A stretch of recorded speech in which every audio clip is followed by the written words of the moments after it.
अच्छा भैया नमस्ते प्रणाम। हम नवीन सिंह फौजी। आजकल जो अश्लील चल रहा बा यही पर एगो गाना लिखनी है चाहनी है अपने सबके सुनावे के। अगर अच्छा लगी तो आशीर्वाद प्यार जरूर दियाई। खाली बेटिए बहिन पगित गवाता, खाली बेटिए बहिन पगित गवाई तो होई जग हंसाई बबुआ। खाली बेटिए बहिन पगित गवाई तो होई जग हंसाई बबुआ। हंसाई बबुआ हो जग हंसाई बबुआ हो। अपन भाषा हुए मीठ भाषा अनमोल भोजपुरी लय करके बचाई बबुआ।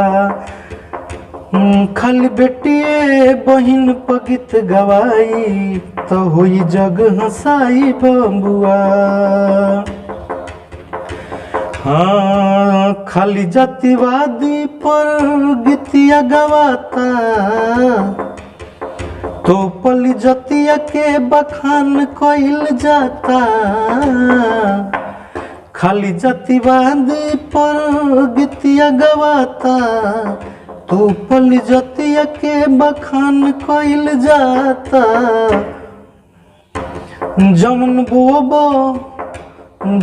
बोबो उहे नु कटाई काकर बलूर बहाई बबुआ। खाली बेटिए बहिन पगित गवाई तो होई जग हंसाई बबुआ।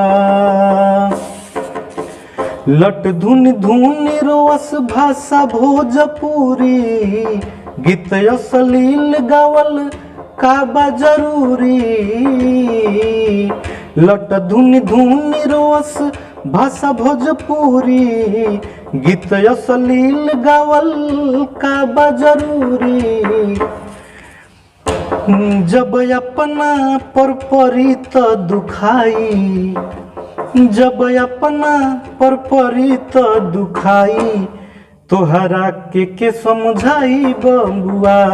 जब अपना पर परी तो दुखाई तोहरा के समझाई बबुआ। खाली बेटिए बहिन पगित गवाई तो होई जग हंसाई बबुआ। खाली बेटिए बहिन पगित गवाई तो होई जग हंसाई बबुआ। जय हिंद जय भारत।